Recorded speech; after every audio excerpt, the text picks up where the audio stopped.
Aam Aadmi Party government is presenting its first budget in the Delhi Assembly. Let's cut across. 1131 crore 2014-15-16 में स्थानीय निकायों को दी जाने वाली कुल वित्तीय सहायता में 2850 करोड़ रुपए कर संग्रह में हिस्सेदारी के रूप में 1394 करोड़ रुपए स्टैंप और पंजीकरण शुल्क और पार्किंग शुल्क में हिस्सेदारी से संबंधित हैं। शहरी विकास, स्वास्थ्य और शिक्षा क्षेत्रों के अंतर्गत विभिन्न विकास कार्यों के क्रियान्वयन के लिए हम इस वित्त वर्ष के दौरान स्थानीय निकायों को योजना निधि के रूप में 1664 करोड़ रुपए की राशि आवंटित करने का प्रस्ताव रखते हैं। हमारी सरकार नगर निगमों को हर संभव सहायता देने के लिए वचनबद्ध है। नगर निगमों को पिछले वर्षों में इस अवधि तक जो डेटा मैंने आपके सामने रखा वो मैंने बताया कि 49% हम एक्स्ट्रा दे चुके हैं। लेकिन स्थानीय निकायों को स्वयं के संसाधन बढ़ाने और बढ़ते हुए खर्च पर नियंत्रण के लिए भी प्रेरित करते हैं। हम चाहते हैं कि वो अपने साधन भी बढ़ाएं, अपने आय के साधन भी बढ़ाएं, ताकि हमने उनसे अपील की है, हमने केंद्र सरकार से सहयोग की अपील भी की है, ताकि हम नगर निगम की पूरी मदद कर सकें और लगातार उनकी गाइडेंस हम इसमें कर रहे हैं।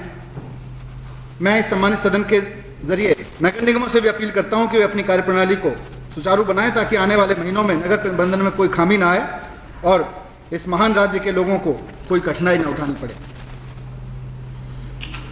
अध्यक्ष महोदय, अब मैं आपके समक्ष ये जो आम आदमी पार्टी की राजनीति है, जिसके बारे में हम हमेशा कहते हैं इस सरकार की राजनीति है कि हम राजनीति करने नहीं, राजनीति को बदलने आए हैं। और चाहे वो चुनाव रहा हो, चाहे चुनाव प्रचार रहा हो, चुनाव के बाद सरकार चलाने का तरीका रहा हो, इसमें राजनीति में बहुत तेजी से परिवर्तन हुए। और आज लगभग 4 महीने के अनुभव के बाद यहां खड़े होकर मैं आपके समक्ष कहना चाहता हूं कि अब हम राज्य नीति यानी कि राज्य को चलाने की नीति में भी बड़े बड़े परिवर्तन कर रहे हैं, व्यापक परिवर्तन कर रहे हैं। और पहले ही बजट में पार्टिसिपेटरी तरीके से बजट तैयार करना इसकी एक बहुत बड़ी मिसाल है।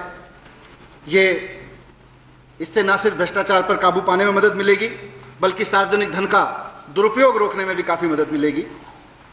हम चाहते हैं कि जनता के पैसे का कारगर और प्रभावी इस्तेमाल हो, जिसके परिणाम स्वरूप नागरिकों के लिए उनकी जरूरत के हिसाब से, उनके महत्व के हिसाब से योजनाओं को अंजाम दिया जा सके।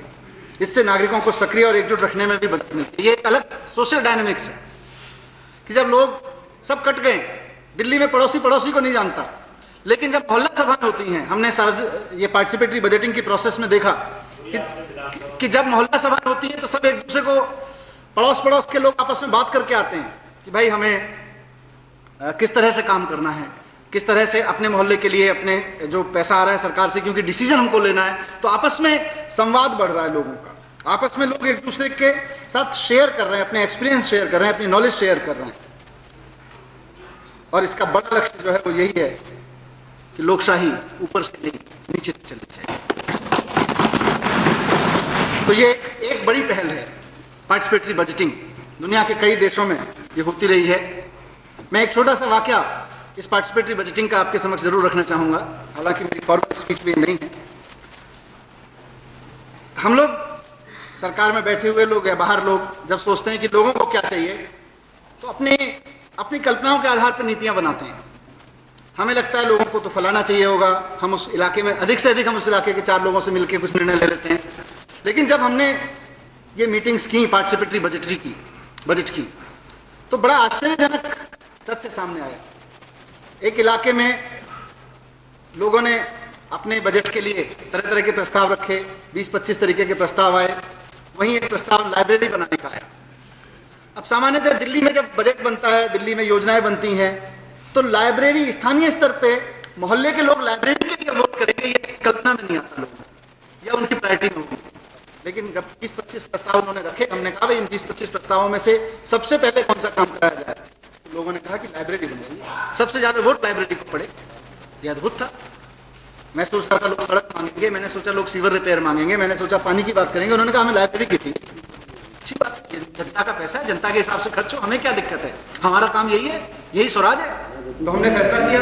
एक और घटना घटी एक सभा में, वहां पे हमने जो पेंशन दी जाती है इसका भी प्रस्ताव रखा, भाई इसमें से किसी को पेंशन देनी है।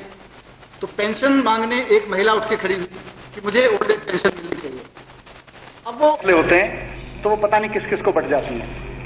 तो नहीं कर रहे महाराज। लेकिन जब जनता ने तय किया तो ईमानदारी से गरीब